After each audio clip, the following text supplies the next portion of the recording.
you today? We're here in Crisfield. We didn't have to travel for this one, folks. Pete Ryan from Galway City, Ireland, is visiting. He's a professional tin whistle player and boron player. That's an Irish drum, for those of you who don't know. And he's kind enough to be with us today. Peter, good to see you, Pat. Patrick met Pete in Ireland on his vacation, and we're just thrilled. He's visiting family here in the States and agreed to come down and do an interview for the Gazette, and also to do an instructional video on the Irish tin whistle, what a great instrument, and the boron, which to most people is a very mysterious thing. That's right, it is, yeah. But let's get to know Pete a little bit, and then we'll get some demonstrations, and then when the interview's almost over, I'm going to ask him to give me a mini lesson in a tin whistle. And if me, a tenor banjo player, can learn a couple of bars of an Irish air on a tin whistle, then there's hope for anybody. Right. But tell us about yourself. Now, I know Patrick met you, and you're one of the few people he talked about when I met him getting off the plane. He handed me my bottle of Bushmills Black Label Irish whiskey. Good stuff. And was talking about this great tin whistle and boron player that he met. But tell us a little bit about Pete. Where are you from? How did you end up in Galway? And what do you do over there? Well, it's an interesting story from my looking back now. It seems like natural when it's all happening to you. When you look back, it's kind of strange because my family's from Ireland, but I grew up in London. And although my family are Irish, they're sportsmen. They weren't musicians. So I wasn't really exposed to Irish music until I suppose I started going out, having a few beers down, the Irish pubs in Kilburn or wherever in London. And the first time I heard Irish music for a complete night rather than just snatches of it, I just completely fell in love with it. So I decided I really want to learn to play. But this was in London? This was in London. And there was an awful lot of Irish music around at the time because in those days, it's 25 years ago, say, a lot of Irish people emigrated to, like my family did, emigrate to London for work. And so there was a lot of very good Irish musicians there, fiddle players, whistle players, banjo players, boron players. And after a while of being fearful of it, I eventually plucked up the courage to buy a whistle and a boron and started asking. Mostly I'd ask older people who'd been playing for years and who were nice gentlemen, for some tips. And they gave me some tips. And then I spent a long time sitting in my bedroom every night practicing and, whatever. I never thought it'd end up like this. I always just thought, this would be, for my own benefit, whatever. Eventually, I again plucked up the courage to go to a jam session, and they were very friendly and welcoming, and I just carried on from there. And then after working for many years and playing as a hobby, I decided that I couldn't get enough time, but work was so draining and so many hours, I decided that I would just go to Ireland and, play music. So that's what I did, after living in quite a few different countries. And since then, I've played Irish music in Germany, Switzerland, France, Spain, United States, and a few other places that I can't recall at the moment, but I've had a lot of fun with it. So your whistle and your boron have literally taken you all over the world. That's right, yeah. What a great thing. Yeah. Now, you said something in the course of our conversation. We had a great jam session last night with you and Patrick and CB. That's right. Tenor banjo and bouzouki player. That's right. We hope to get an interview with him, too. This guy's really something. He lives up in Washington, right? Well, yeah, Laurel, near Washington. Okay. And we had a really good time playing old-time American music and a little bit of Irish music and just mixing everything together. Right. But in the course of our conversation, and something you just said, people gave you tips, showed you things to do. That's right. But the way you really learned was to work at it over and over. That's right. And work on those definitely. Basic skills that people say this is what you have to know. Yeah. But it looks like a very simple, basic kind of an instrument. But I learned last night there's an awful lot goes into this. That's right. There is. Techniques and fingering and how you hold it, how you blow it, the force of the blow. That's right. It's so sensitive. That's right. To what you do to it. So to get that real haunting Irish sound out of it it really takes a lot of work. It does. But the best way to start is right now, right? That's Get right. one and start practicing. So tell us about the tin whistle. Where did it come from? Now these are D whistles, I believe. They're D whistles, right? in the key of D, yes. That's what most people start on? Yes, D whistle? yeah, 90% of Irish music is played in D. Jam sessions are played in D. And it's the right size for whatever size hands you've got. You know, if you've got small hands, you can get the stretch. Some of the bigger whistles will be quite tough, you know. I've got quite small hands for a man, and I find the B whistle, B flat, is a bit of a stretch, and that's not what the sessions are played in anyway. They're played in D. Okay. Nearly all the time. So. Now this whistle seems bigger than that one. Well, it's a different brand. Okay. No, it's about the same size. About the same. Yeah. That's I don't know what that one is. Generation maybe, I don't know. This is a Clark's. It's a conical. It's only been out about 5 years, but I find everyone I bought has had a really good tone, and that's important. As you play on, you'll realise how important tone is. And if you buy a machine-made whistle, you can buy handmade whistles, and I've actually played on quite a few of them, but I don't find them any better, to be honest now, than a good machine-made whistle. And that's a Clark? This is a Clark's. Yeah, Clark's is one of the oldest brands.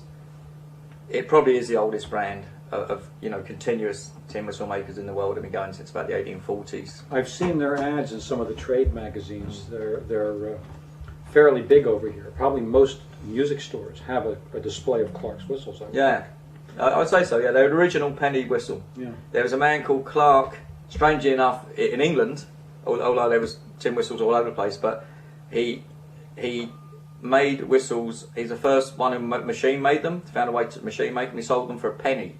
Before they would be, a few shillings, which doesn't sound much, but if you're poor in those days in Ireland or England, you probably wouldn't have those few shillings. So he sold them for a penny. That's another name for it. It's a penny whistle. That's why it's called a penny whistle. So when did they get really popular? When did they hit the general? Oh well, in Ireland they've always been popular. I mean, if you want to go way back, I mean, this is probably the first melodic instrument ever played. Back to cave, they found bone flutes and bone whistles in caves, and I'd say that probably because it's the closest imitation to the human voice. The whistle is definitely the closest imitation to the human voice. Because everybody can go. That's right, and also when you're singing, it's a great accompaniment for singing. If someone's singing and just have a nice whistle in the background, it really enhances it, and yeah, so they've always been very popular, and you get a very clear, sweet tone. I mean, you have to work at it. You're not going to get it at first. Unless you're a genius, and there's not many of them around. But no, you have to work at it, and eventually you'll get a good tone. But I don't like using the word practice because it has negative connotations. But let's put it this way: the more you play, the better you get. Well, with a flat top guitar, they call it time behind the box. Yeah, well, there we go.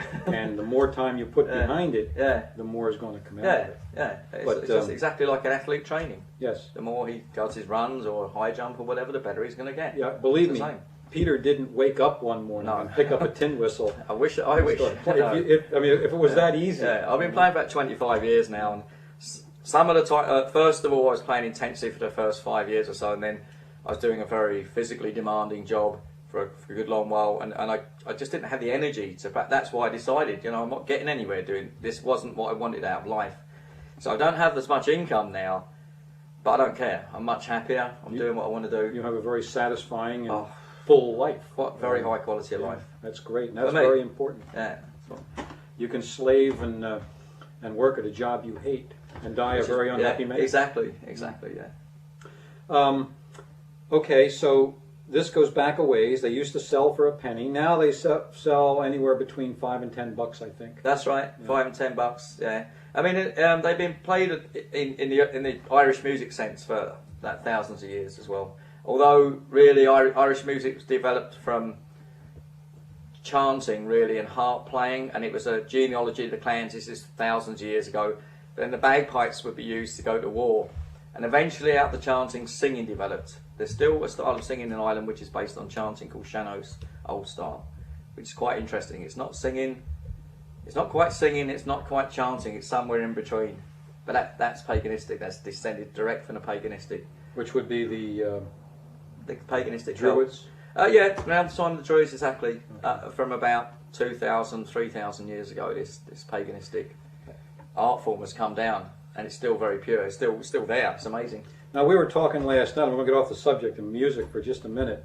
Okay. And Peter assures me that the Irish folklore is true. I asked him about the puka, Right. which my grandfather, who died in, I guess, 53, I was just a little kid, he used to take me into the cellar and shoveling coal into the old coal furnace. He'd be talking about the puka, and if you don't behave yourself, he'll come get you. I'll send for him. And we had this vision of this thing. And Peter explained to me last night that the puka can take any form. That's right. Yeah. And it's a real thing in Irish folklore. That's it right, really yeah. does exist. And I haven't found many references to it in any of the books I've ever read. It's mischievous. A puka is mischievous spirit which can take any form it likes, and basically has a very ironic sense of humour. And A real Irishman, then. He'll wind you up all right, the puka. But like the fairies, they're the same. The fairies. well, you know, and leprechauns. they are a real thing over there. The fairy mounds and the wee folk. I've had experience sitting on them, and strange things have happened to me. So it's a country and a culture with a very strong folklore background. Oh, definitely, hugely. Still, I mean, obviously you've got the young generation now, and they're watching MTV or whatever. But if you go, that's one part of Ireland. But if you go out to the little villages and talk to the old farmers or whatever, they'll still tell you ghost stories, and the folklore is still very strong, And it's actually, thank God, just in time, about 5 years ago, schools started taking an interest in this and realising that, the older people were obviously getting older, and, within another 10 years or so, the tradition could be lost. So they've started encouraging storytellers to come to schools. Great. Shanachie storytellers, old style. And now people are actually going to study with Shanachies, and they're going to schools, or schools are bringing the kids to libraries, and they're telling them these stories. And I've been to a couple myself, and it's great. The tradition is now getting strong in that, because that was getting towards extinction really. That's good, because we don't want to just have Darby O'Gill and the little people. No, although that's fun as well. It's a great movie, but there has to be more than... I was. No, there is. Yeah, I mean that stereotypical stage Irish Darby O'Gill and the little people are quite man. They're fun. And the stereotypes have to come from somewhere. But you need real stuff as well. And if you ever get the chance or the privilege to listen to a good Shanachie, then oh god, it's great, because the Shanachies tell as many stretches, if you like, in a story, and make you believe them. That's the art of and he's got to keep a straight face, obviously. But a friend of mine's a Shanachie out on Inishmore, one of the Aran Islands. And strangely enough, this is such a strange coincidence. Last Friday, I was telling a story about him to friends of mine in Washington, DC. Okay? So I stay in my friend's apartment on Friday night, wake up, and my friend just switched on the telly to find out the weather or the news or what was going on or what was happening on Memorial Day weekend. And there was a film on, set on Inishmore, right? So, they are on Inishmore chatting, they go into a pub. And as soon as I walk through the door, my friend, the Shanachie, Colin, is sitting there. I'm going, that's Colin! That's the guy I was telling you about! So I was like, wow, So there's definitely some... Deja vu all over again. Yeah. The fairies are following me over here. On the floor next to you is your boron. Uh-huh. I'll hold your whistle. Thank you. And these have always fascinated me. Now, Pete was playing this last night. Patrick and I were playing The Wreck of the Old 97. We were playing Whiskey in the Jar. We were playing all kinds of different songs with the banjo and the guitar. And the rhythm and the percussion that this thing puts into a song is really amazing. There's sounds coming out of this drum that I never imagined could come out of it. So why don't you tell us a little bit about this? Where it came from, when did you start, who made your boron, and how do you get those wonderful sounds out? Right, the story of the boron, again, it's very old. They reckon at 3,000-4,000 years old. Originally, it was when people were harvesting the corn or the wheat. They'd have, basically, they wouldn't have a scythe or a sieve. They put the wheat in and they'd winnow it, to throw it in the air, and the bad stuff the chaff would go away. Right. So And then one day, whoever it was picked it up and just went and sent the drum, deep sound. Then he went, oh, that's a different sound. Then he went, he realised it was tonal. I thought, oh, we could have a lovely rhythm instrument. So the bodhrán then became a backup to the harp. While the person was chanting on the harp, there'd be someone just steady rhythm, very basic. So, and then it developed down through the centuries as a very, it's, because it's an open back, okay, because it's an open back, you can get all different tones out of it. So it's like, almost like having a drum kit in one drum. It's amazing. And so you can, and put, also because it's open back, you can put your hand in the back to change the sound. So if I hit it here, and then put my hand in the back, it's like one deep sounding, more muted. So if you're playing with one instrument, just a tin whistle, so you can play very softly, gently. If you're playing with 20 instruments, where it has to be a bit louder to be heard, well, you've got to keep below the level of music, but so you bring it up to whatever volume you like. But it is loud, so you have to be careful. You don't want to drown out the music. How I got into this? Yeah, I went to an Irish session, and I fell in love with two instruments, the whistle and the bodhrán. I fell in love with them equally, you know. So I bought one of each, and I got a tip off a couple of, like I said before, older players, and I sat indoors, and I just love it because it's an old saying in Irish music that a bodhrán can make a session or break a session. In other words, you get someone who comes in just bang, bang, bang, bang, bang, drowns out the melody, ruins it. But if you get someone who comes in and plays it nicely, it can really enhance it because it's the only deep sound in Irish music. All the rest of it's high pitched, whether it's uilleann pipes or whatever, you know. Well, banjo is quite deep as well. That's come into Irish music the last 30 years or so. But it's pretty much the only deep sound. It's the only rhythmic instrument that's, that's native to Irish music. Originally, 2,000 years ago, there was the bagpipes, the bodhrán, the whistle, the harp, and that was it. That's how it all started. So it's got a great history. Now you seem to have a flicking motion. That's Turn right. it around a little bit so folks can see. How do you? This is called a beater, correct? This is a beater, yeah. Or I just call it a stick, but officially it's a beater. You know. And it's I like to call a stick. You strike with both ends of it. No.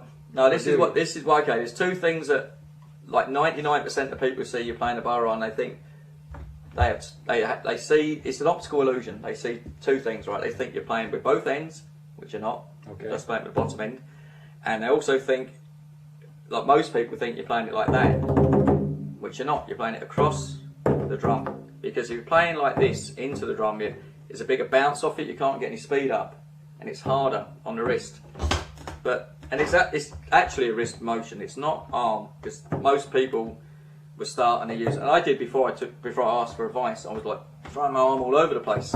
After 10 minutes of that, your arm's tight. Of course it is. I mean, if so it's like, I'll show you. Arm still, just the wrist. Okay. So it's not a huge effort. And now, see, you did fool me because I would have sworn that you were using both ends of the beater. I can use both ends of the beater. And I'll show you now. Now that's if a tune is very fast, that can enhance it sometimes. Okay. Or you can just do it little bits, just for ornamentation. But mostly it sounds better. You keep it simple, downbeat. And last night you were using the rim to get some wild sounds. Yeah, that's also, it's a nice ornamentation because you're doing this and you've got this skin sound obviously, and then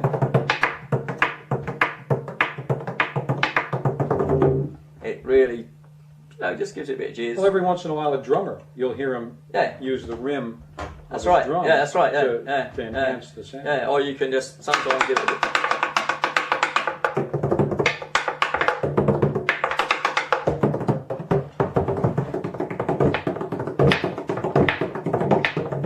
You can do, there's so much you can do with it. I mean, I've been playing for about 25 years now, same as a whistle, and you're still learning. That's the great thing about, as you all know, about music. You never stop learning. And the great thing about music, we sat on the front porch last night, right here on Potomac Street in Crisfield, and we had just met. That's right. And we sat down, a bouzouki, a tenor guitar, a 5-string banjo, and a bodhrán. and we started playing. That's right. And I'll tell you, CB, he's a darn good bouzouki player. That guy is something. And this drum, you don't know it's there, but when it stops, you say, "Where is it?" Yeah, that's right. I mean, that tells me that this is a good, very, very good boron player, because it's not overpowering anything. That's right. It's just there, and it just goes along with the music and rides right under it. That's right. That's exactly. And I'd compare it, if I had to compare, like the bass fiddle in a bluegrass band. Mm-hmm. It's keeping a steady beat, and it's just the bottom end of the band, whatever you're doing. So these guys have a really important job. And the only thing, I guess, if you had to think of something that might be worse than a bad boron player, Two bad boron players? or a bad bones player. Yeah, oh yeah. I actually used to play the bones a lot. Maybe do that another time. The bones a lot, and I lost them at a festival in Ireland donkeys years ago, and I've often thought about picking them up again. So I taught myself to play two-handed, where I keep one rhythm with my right hand, another rhythm with my left hand, a counter rhythm. And it was actually getting to sound quite nice. Although I hadn't played that long, I hadn't played for years as long as I played this. So I'm thinking of having a go at them, but I was playing very subtly. I wasn't, Well, we've all met wooden bones, not too loud, not bone bones, We've all met people who think the bones is a lead instrument. Yes. I met people who think the boron's a lead instrument as well. A lot of people think it's like the boron and the whistle are one big misconception or illusion people have sometimes with both instruments. They're easy, they're simple, and they're not easy and simple. No musical instrument, unless we're talking about a triangle maybe, or something as really basic as that. No, as you guys know, nothing comes easy. It's not that simple. If it was, we could all just go out and pick up instruments and within a week we'd be good, but it's not. Well, our friend Paul, they're complex. Paul Schoenwetter, who shared banjo with us many years ago, he used to say, well, let's say it takes 1,000 hours to get really good on a banjo. Let's just pick that number. Okay. That's probably somewhere around that. Yeah. He'd say, well, you can do that half an hour a day, and it's going to take you 2,000 days to do it. You can do it an hour a day, maybe 1,000 days, an hour and a half, but you've got to put the time in. There's no way to skip that time frame. And if you just go and take a whistle and sit and watch people, you're not going to learn much, are you? No, you won't. You have to explore yourself and your own potential. Yeah. I mean, I didn't know I could play the whistle and the boron until I tried. In fact, I was probably, because I don't come from a musical family, any of that stuff. I didn't learn as a child, so I'm thinking, will I be able to? And I really wanted to learn. That was the key to it, I suppose, with me. It was in my heart. I really want to learn to play, and not for egotistical reasons. Just was in love with these things, But you don't know until you try, and I didn't know. And for a long time, when I was first trying to teach myself, and I was getting a few tips, I would be quite discouraged sometimes. Because it's it's slow progress at first. But I stuck with it, and in the end, you get to be where you can actually go out and join in with other people. And as you said last night, there's no better way of making friends than playing music. It's truly a universal language. Patrick, when he was in Galway, met a young man from France, from Israel, from Spain. That's right. They didn't share a common language except the instruments they played. Right. And I think Patrick said that they all got together, even though they couldn't speak each other's language, and played "You Are My Sunshine." And everybody knew that. I didn't know that. I've travelled around Europe a few times, and the first time we did it, we just went busking because we thought, no, we don't want gigs because they tie you down. We don't want to there's plenty of Irish pubs doing it. We do the odd gig, but mostly we travel around busking because it was more fun, and you could just go wherever you wanted to, whenever you wanted to, And everywhere we went, we couldn't speak any of the languages on the continent. But as soon as we went on the street and started playing Irish, even in places like Italy and Switzerland, they'd never heard, at those days, 1983, they'd never heard Irish music before, a lot of people. They were like, wow. And coming over and talking to us, and we had no communal language, but the music broke the ice, and then we'd make hand gestures or whatever, then they'd be inviting us to dinner or come and play at a festival or whatever. And straight away, you're meeting people and you're making friends. It opens doors. And you're entertaining people. You're giving as well. It's not just for the musicians. I believe the people listening are just as much part of the music. If we bought the cotton-picking politicians, borons, tin whistles, and fiddles, they don't get me started on politicians now. No, we're not going to go there. No, what are you going to say? Then, they'd communicate better. Certainly would. that they wouldn't fight so much. Right. You know? I mean, internationally or nationally. No. It's hard to be angry if you're playing music. That's right. It really is. Yeah. I want a tin whistle lesson. Okay. All right. Let's see if... Now, I'm an old saxophone player. Played saxophone from the early 60s through the mid-70s in a Philadelphia string band. What sort of sax? Alto. Alto. Did you really? Yeah. Played lead alto and then decided I liked third alto better because I liked playing in harmony. Right. But a Philadelphia Mummers string band, for those of you who might not know, is comprised of saxophones, soprano, alto, tenor, baritone, and bass baritone. Really? And tenor banjos playing rhythm. Wild. One bass drum, one snare drum, usually two bass fiddles, and these guys are bulls. They strap these around their backs and march playing a bass fiddle, and maybe a violin. Big guys. But they're all stringed instruments. It's a unique Philadelphia sound. So I learned saxophone in late grade school, and then went into the Mummers and played sax for many years. So I'm used to the ligature that you need to play a reed instrument, and used to using my fingers. I don't know what's going to help me with this thing. Well, we'll see. Right. What I'd like to do is give me a very short introduction to this thing. How do you hold it? Right. And maybe a scale. And then show me a couple of bars of one of your slow airs. Okay. And let's see if this old horn player can make some sounds out of this. Okay. Well, the basic way, you hold it. Your little fingers extraneous, they don't count. Left hand at the top. Most people, I mean, if you're left-handed, you might prefer right hand at the top, but generally speaking, most people prefer to put the left hand at the top. Right hand at the bottom, whatever feels natural to you, basically. And then you put the pads of your fingers, not the fingertips, but the pads of your fingers over so no air can escape. That's a misconception I had. Yeah. I would hold it this way. Yeah, that's the way most people, I did myself until I got advice. But you want it almost up to the knuckle, right? Yeah, because if you're playing like this and you just uncover a part of the hole, I'll show you, you get basically, it sounds like, where's the bum note? Yeah. So there's a big difference between and...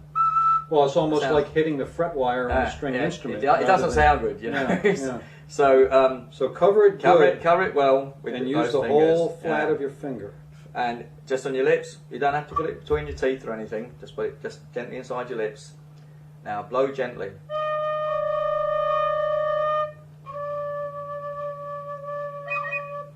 Blow gently. Now that takes a while, even just the blowing at first. I mean, I couldn't get it at first. I mean, it doesn't you've got to get the right volume. Now that's you're blowing a bit too hard there, Pat. Don't mind me saying so, because one of the things you have to learn eventually down the road is breath control, and you want to have as many blow as many. You don't want to have to be stopping every 2 seconds to take a breath, which so you want to get it nice stream of air, but not just enough to play. Okay? So you don't need a whole lot of air. Conserve your energy. Yeah, you don't have to blow too hard. Just gently. That's good. Now up the scale, just take one finger off.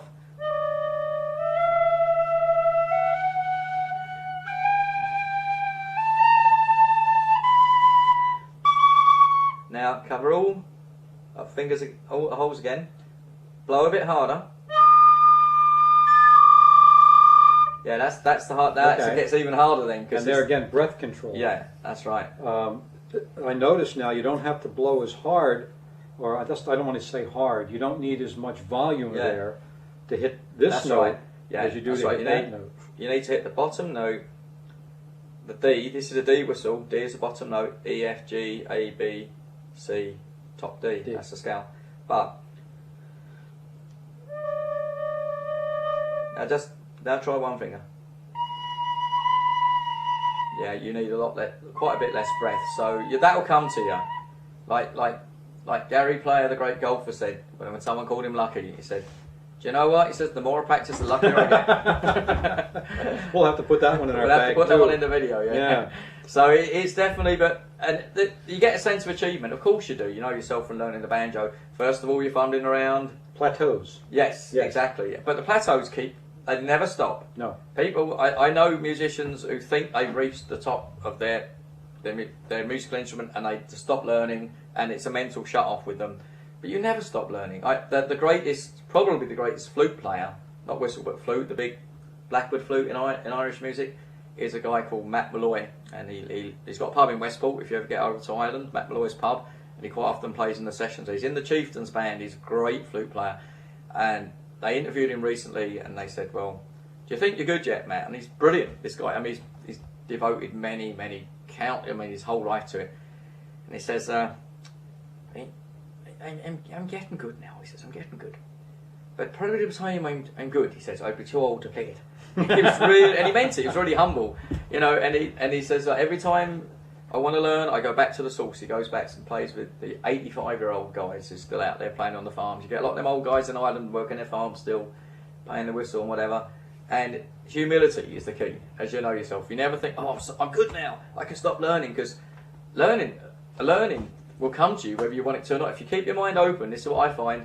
You might even make a mistake one day, and you go, "Oh, hang on a minute, what you think's a mistake? Oh, that sounded quite good." I like that. I'll put that in next time. So anyway, yeah, you got that's good. But unlike a lot of people they might have played classical music at home or at school, and they played the recorder. So I think, oh, it's like a recorder, but it's not, because the recorder has holes in the back for your thumbs.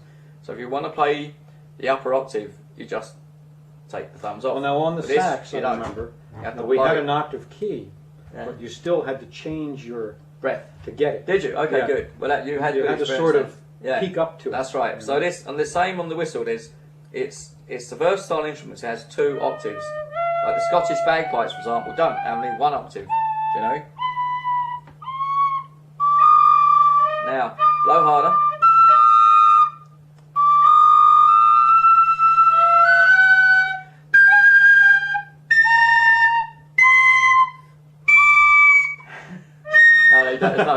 No, not quite. No, that's the hard one. The top C. That's hard. So you can, but you do that all with controlling your breath, and the velocity of the air going into the thing there. I mean, you have to keep at it, obviously, and that's what I was doing basically when I was sitting in a little bedroom at night.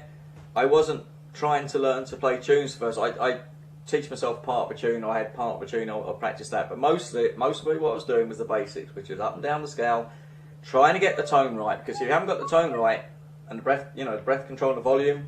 When I say breath control, I'm not talking about how long you hold your breath, but the volume going through the whistle, it just doesn't sound good. Now, playing the saxophone, yeah, you use your tongue. That's right. Same as this. Use it here too. Here, with the whistle, if you're playing a tune, and especially with Irish music, because it's so flowing to the ear, and that's why a lot of people, when they hear Irish music for the first time, they say, especially with the fast tunes, they say, "It all sounds the same to me." And that I can understand that, but that's why on the video I'm going to teach slow airs, because they don't all sound the same. Not only are they're better to learn because you're not rushing. Because first of all, you're not going to have fluidity of finger movement. You're not going to have that. Again, unless you're a genius, which presuming that most of us aren't, like.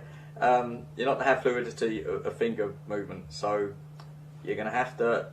It's better to learn slow airs, and also on a slow air, every note means something. Whereas on a jig or a reel, there's certain notes which are important, and it's faster. It's dance music. That's dance music. Yeah? Like in bluegrass banjo, you've got melody notes surrounded by filler notes. This is what I'm saying. Same with jigs and reels. So, but with slow airs, like you're playing an air, it's like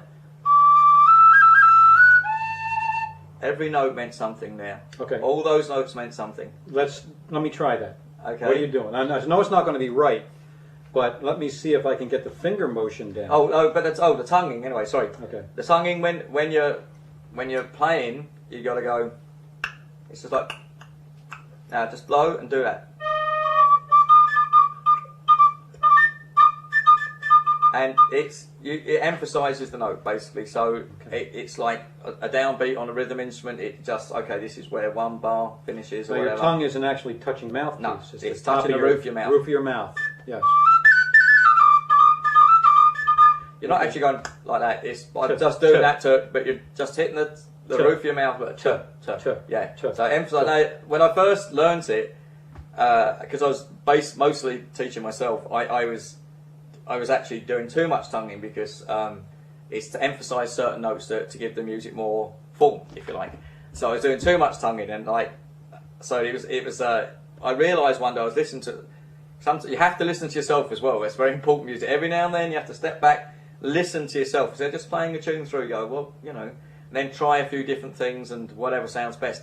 But I realised one day I was playing and I was using too much tonguing, so then I cut it down a lot because it puts too much ornamentation in, and you have to have a balance. You have to have ornamentation, especially definitely in Irish music, but you have to have some notes which are just clear without ornamentation. Then when you get the ornamentation, it sounds better. Like they say out in Texas, you don't want to be all hat and no cattle. That's it, exactly. All hat and no what? No cattle. That's it, exactly. So, okay, let's try this now. It's basically just going D, E, F on the upper octave. Now you're going to A on the lower octave. All right, let me try that. Right?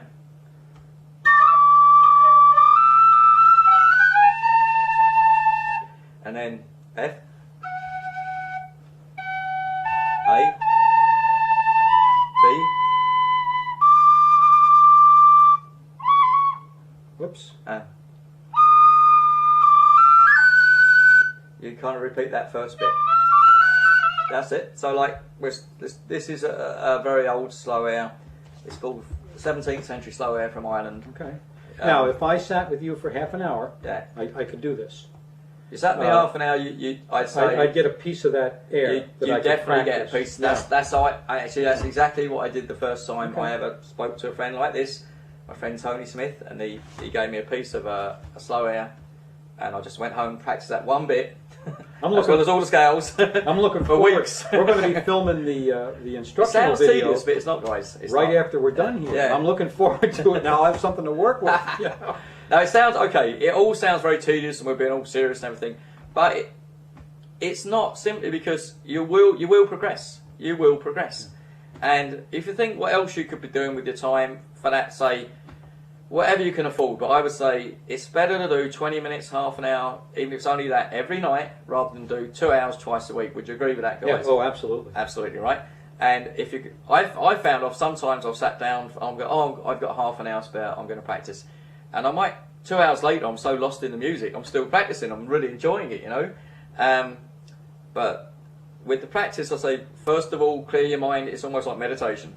Clear your mind of stress. Sit down, have a cup of tea, whatever brings you down, calm down from the day's work, sit in your bedroom, think pleasant thoughts, and that's not sarcasm, just think pleasant thoughts, clear your mind. We used to say on the radio, happy little trees, that's happy it, whatever, clouds, Like you're lying on the beach somewhere on the palm tree, right? You're having a great time, and then imagination is a big key, and like if I'm playing an Irish tune, a slow air especially, I know the history of it, so I'm imagining that, okay? Which is great, so that helps you. So you get in the spirit of the music.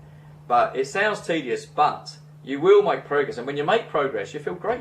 You feel brilliant. It's like, what else are you going to do? You've been sitting watching, a TV, soap opera or something. It's like, everyone does that. And you're doing it as escapism, or, it's a soft option after the day's work. But when you eventually get out and playing that first jam session, people going, I wish I could do that. And whoa, do you feel good? And you might only know a half a dozen songs. It doesn't matter. Doesn't matter. It doesn't matter if you know. It's better to know 10 songs really well than 100 tunes badly. And once you know 10 well, the next 100 come very easily. Oh, definitely. Yeah. When I first started playing the banjo, I would learn songs 2 measures at a time. Yeah. Commit them to memory and and then go to this and then put those 4 together. Yeah. That's right. That's what I'm doing with this. Yeah. But my repertoire for the first year of playing the banjo was Boil 'em Cabbage Down, Go Tell Aunt Rhody, Jesse James. Right. What else? White House Blues. White House Blues. Right. Yeah. The Wreck of the Old 97.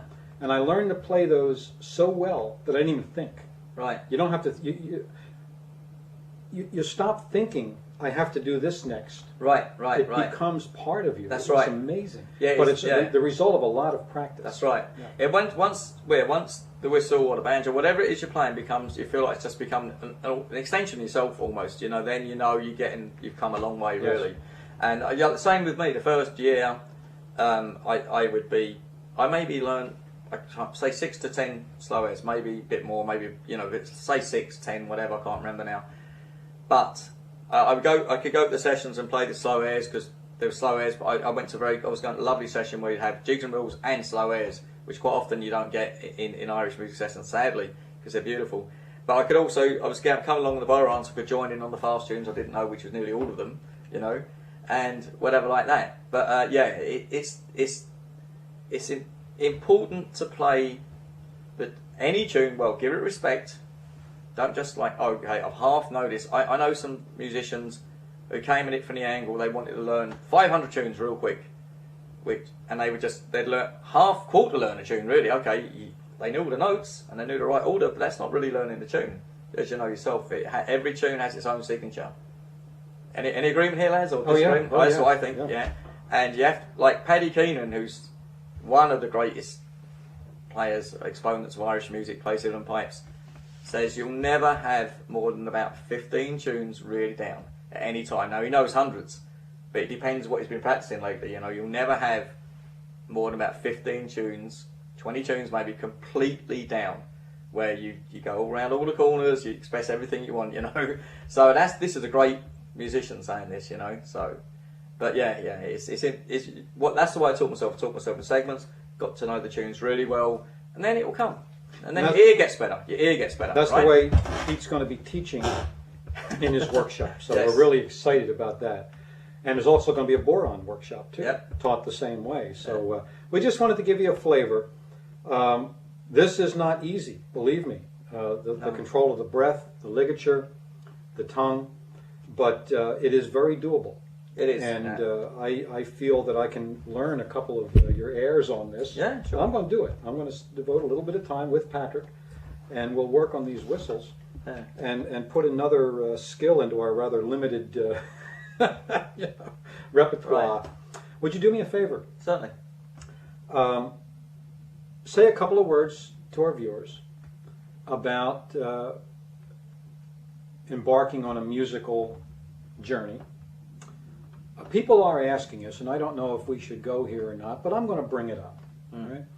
People from the different musical communities look at Ireland and say, "That's where I want to go. That's where I'll make my mark." And we usually tell them, "Make your mark in your own hometown. What do you hope to find over there that you won't find here?" Address that real briefly for us, Yeah, sure, and a little advice on starting out on a musical career. And then go out with a song of your choice. Okay. All right, just give us a little bit of it. I'm going to get out of the way now. Camera's yours. Okay. Thank you so much. My pleasure. It was a pleasure playing with you. And we got a couple of hard days of work ahead of us, but it's going to be very rewarding. We'll have a few cups of tea to help us on the Yes, way sir. I'm going to go put the kettle on right now. Okay. Right. I agree with what Pat just said actually, because for most of my time playing Irish music, I haven't been living in Ireland. The reason I went to live in Ireland wasn't just because of the music. I mean, I love Ireland. My family are from there. I have great spiritual affinity with it. I do a lot of long walks through the countryside, and there's a million reasons. The time is slower there. It's good quality of life. It's beautiful. It's an exceptionally beautiful place. And where I live in the west of Ireland, there's hardly any population. I live in the biggest town in the west of Ireland, which has 60,000 people or 70,000 people. So it's just tiny villages, and it's very, very beautiful. But Irish music is not a music that's confined just to Ireland. It hasn't been for hundreds of years because of emigration. There's a big Irish music scene in London. There's a big Irish music scene in New York, Boston. I was in Chicago a few weeks ago. Massive Irish scene there. And Irish music it's international. You don't have to go to Ireland. In fact, Ireland, if you want to pursue a career, I know I'm there, I know that, but it's probably not such a good idea. You'll get more scope in United States or Germany or Spain, all these countries I've played in, or Scandinavia. that's where they need it more. There's a lot of people playing Irish music in Ireland, and it's kind of the old hot pies thing. If you want to sell hot pies, don't go stand next to another guy that's selling hot pies. You know, it's as simple as that.